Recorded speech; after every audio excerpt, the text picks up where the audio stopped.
और लगातार हम चुनावी सर्वे भी कर रहे हैं, साथ ही साथ लोगों की राय जानने की भी कोशिश कर रहे हैं। और उसी बीच हमारे साथ एक ऐसे व्यक्ति जुड़ चुके हैं और ये हमें मिल गए। इनको लोग राष्ट्र कवि बाला बिहारी के नाम से जानते हैं, बहुत ज़्यादा ये फेमस है और इनकी कविताएं लगातार वायरल होती रहती है। तो कैसी कविता लिखते हैं सीधा इन्हीं से जानेंगे और ये आपको सुनाएंगे। तो सबसे पहले आपका बहुत बहुत स्वागत हमारे चैनल में। सच टॉक्स न्यूज में के सभी श्रोताओं को कवि बाला बिहारी प्रणाम करता है। देखिए, देश हित, राष्ट्र हित और देश के हर ज्वलंत मुद्दे पे कविता लिखते हैं। हाँ। और भैया काहे इतना घबरा रहे हैं, आराम से बोलिए ना, क्या दिक्कत है? घबराएंगे क्या है, हमारी सरकार बनने जा रही है, हम घबराएंगे? अरे ये आप थोड़ी डिसाइड करेंगे सरकार किसकी बन रही है किसकी नहीं। देखिए, मैं कविता लिखता हूँ कि मैं अपने दिल में देशभक्ति रखकर बोलता हूँ, गद्दारों के आवाज से घायल होकर बोलता हूँ। देश प्रेम का जुनून ऐसा है कि कवि होकर एक क्रांतिकारी की भाषा बोलता हूँ। अच्छा, यानी कि आप देश हित और राष्ट्र हित में कविता लिखते हैं। बिल्कुल। तो आपके हिसाब से बालाजी बताइए कि राष्ट्र हित के लिए काम देश में कौन कर रहा है? हमारे यशस्वी प्रधानमंत्री माननीय श्री नरेंद्र दामोदर दास मोदी जी कर रहा है, भारतीय जनता पार्टी कर रही है। हाँ। जी, और भारतीय जनता पार्टी के एक एक कार्यकर्ता कर रहा है। हाँ। अच्छा, भारतीय जनता पार्टी इतना अच्छा काम कर रही है, आप कह रहे हैं, चलिए मानते हैं आपके हिसाब से, हम इस पर कुछ नहीं बोल सकते। मोदी जी के बारे में अगर हम आपसे बोलें कि कुछ कविताएं सुनाइए, तो बनाया है आपने कुछ? देखिए, हाँ। जब बात बिगड़ जाती है तो काम कायदा करती है। हाँ। थोड़ा सा हाँ, साइड हट जाइए। जब बात बिगड़ जाती है तो काम कायदा करती है। लोग जब हार जाते हैं अंग्रेजी दवाई से तो आयुर्वेद ही फायदा करती है। हाँ। टूटती नहीं आखिरी सांस तक जो दीवानगी वायदा करती है, और हिंद की माताएं ऐसी होती हैं जो मोदी जैसे शेर को पैदा करती हैं। अच्छा जी, तो ये मोदी जी को आप शेर बोल रहे हैं? बिल्कुल शेर हैं, और पूरे विश्व में आज भारत का जस कीर्ति गौरव बढ़ाने का काम किए हैं। पूरे विश्व में आज भारत का डंका बज रहा है। ये माननीय विपक्ष तो कहती है कि मोदी जी लोकतंत्र को खत्म करने का काम कर रहे हैं, आप कैसे बोल रहे हैं कि वो शेर हैं? विपक्ष के पास कोई मुद्दा है?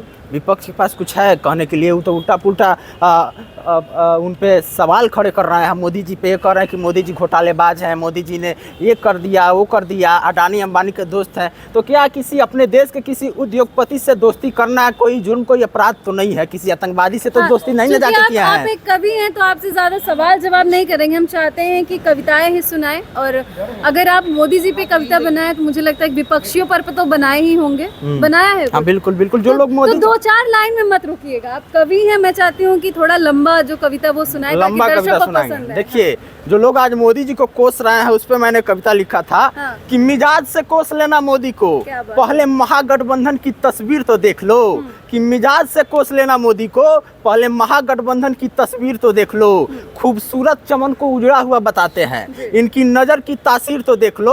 और जिस माली ने हरा कर दिया इस उजड़े चमन को, उस माली को बदनाम करने की साजिश तो देख लो। और जिनके सूरत से भी नफरत थी कभी, उनसे मिलने अब रोज जाते हैं ये महागठबंधन वाले। और जानते हैं क्या कहते हैं? कि मैं खुद एक मंदिर हूँ और तुम उसकी मूरत हो, गठबंधन में साथ निभाओ क्योंकि तुम बड़ी खूबसूरत हो।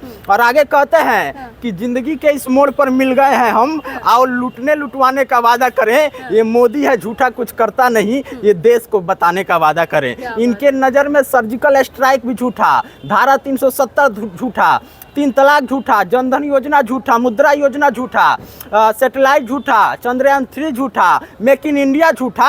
और ऐसे तमाम योजनाएं जो मोदी जी के कार्यकाल में लाई गई हैं वो सबको ये झूठा बताते हैं। और कहते हैं कि जिंदगी के इस मोड़ पर मिल गए हैं हम, और लूटने लुटवाने का वादा करें। ये मोदी है झूठा कुछ करता नहीं, ये देश को बताने का वादा करे। अच्छा, अगर ठीक है, बहुत अच्छा आपने कविता बनाया है, दर्शकों को पसंद भी आएगा। अगर हम जिक्र करें तेजस्वी यादव की, तो लगातार वो अब मोदी जी पर जो टीका टिप्पणी कर रहे हैं, कहते हैं कि 150 में सिमट जाएंगे, ऐसे वैसे। तेजस्वी यादव की पार्टी के लिए कुछ आपने तैयार? देखिए, जिनके बाप दादाओं ने बिहार में, इस देश में वर्षों तक शासन किया है और देश की जनता पर जुल्म और कहर बरपाने का कार्य किया है, उनके बेटे इस देश की सत्ता को अपने बाप की विरासत समझते हैं। और नौवीं फेल जो है, जिनका कोई अस्तित्व नहीं है, अगर बाप का नाम हटा दिया जाए तो जो चपरासी बनने के लायक नहीं है, आज वो देशभक्तों को टारगेट करने का कार्य करते हैं। तो इस देश की जनता वैसे देशद्रोही मानसिकता रखने वाले और जनता विरोधी मानसिकता रखने वाले लोगों का बोरिया बिस्तरा बांध कर भेजने वाली है। हमारे भारत देश के लिए, राष्ट्र हित के लिए क्या कुछ कविताएं आप तैयार करते हैं और कौन सी कविता ऐसी है जो लगातार आपकी वायरल होती रहती है? राम मंदिर पे हमने कविता लिखा था जो बहुत वायरल हुई थी, जिसको करोड़ों लोगों ने सुना, जिस पे एक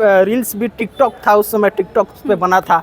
तो मैंने लिखा था कि हिंदुस्तान का गौरव हिंदुओं की शान है मंदिर, अयोध्या में जन्मे राम की पहचान है ये मंदिर, 33 कोटि देवी देवताओं का सम्मान है ये मंदिर, योगी और साधु संतों की जान है ये मंदिर। और मैंने बहुत लिखा है कविता की, हमारे पास कमी नहीं है कविता की, हम इतना सुना देंगे कविता। कवि है तो कवि के पास कैसे कविता की कमी पड़ सकती है? और पॉलिटिक्स पे भी कविता लिखा। हमारी जो भी कविता है वो देश के हर ज्वलंत मुद्दे, राजनीति पे ही कविता है। और मैंने शुरू से ही देश हित और राष्ट्र हित में काम किया है हमने, और आगे भी काम करेंगे, और अपने कलम के माध्यम से देश विरोधी तत्वों को जवाब देंगे। देश के लिए, भारत देश के लिए कौन सी कविता तैयार की आप? भारत देश पे तो मैंने बहुत सारी अपने माँ के लिए, अपने मातृभूमि के लिए बहुत सारी कविताएं लिखी है। और मैं तो कहता हूँ कि इस देश में जितने भी क्रूर और तानाशाही करने वाले जितने नेता हैं इस देश में, उनके लिए मैंने लिखा था कि क्रूर तानाशाही अत्याचार बढ़ जाए तो सोई हुई जनता की जमीर जाग जाती है, विकट परिस्थितियों में, संकट की घड़ियों में कुंभकर्ण जैसों की नींद भाग जाती है, खुद के मान और देश के ईमान खातिर गूंगे की भी जुबान जाग जाती है, और धर्म संस्कृति की पहचान डूबने लगे तो हर देशवासी की स्वाभिमान जाग जाती है। क्या बात है, क्या बात है, बहुत बढ़िया। अच्छा, देश के लिए आप कुछ बनाए, ये तो क्रूरता से था रिलेटेड, अगर देश की बात करें तो देश हित में बहुत सारी कविताएं लिखी हैं। और देखिए बहुत सारी लिखी है तो दर्शकों को सुनाइए, मैं कितनी देर से कह रही हूं। देश का खाकर ही देश में गद्दार तैयार करते हैं, वो दुश्मन मुल्कों से मिलकर यार तैयार करते हैं। हम राष्ट्र प्रेमी हैं, हमें वतन से प्यार है, इसलिए वतन के हिफाजत के लिए हम वफादार तैयार करते हैं। इसलिए वतन के हिफाजत के लिए हम वफादार तैयार करते हैं। अच्छा, वफादार कौन है?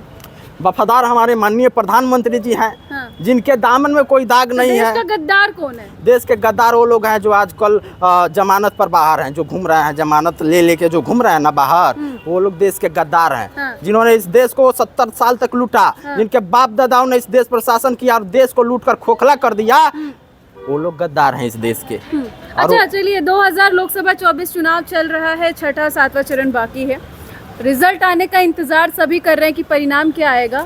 जब भी कोई परिणाम आता है चुनाव का तो उसके लिए कुछ आप लाइंस तैयार करते हैं? देखिए, अब मैं अभी भी चुनाव अभी तो है, तो मैं खास कर क्या रेडी किया है? तो मैंने लिखा है और मैंने अपील किया अपने कविता के माध्यम से इस देश की जनता को। हाँ जी।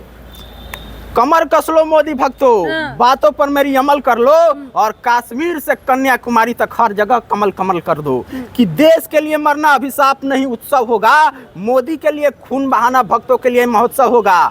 दृढ़ निश्चय कर लो, अब पक्का कांग्रेस मुक्त भारत होगा, और सौगंध राम की इस बार मोदी मोदी भारत होगा। मोदी मोदी भारत होगा। हालांकि ये अपने कविता के माध्यम से बता रहे हैं। इनकी कविता को सुनकर आप क्या बोलेंगे और आपको कैसा लगा वो कमेंट सेक्शन में जाकर के जरूर बताइएगा। आगे आपको ऐसी जानकारियां देते रहेंगे, और बहुत बहुत धन्यवाद हमसे जुड़ने के लिए। बहुत बहुत धन्यवाद, सबको प्रणाम। जय हिंद।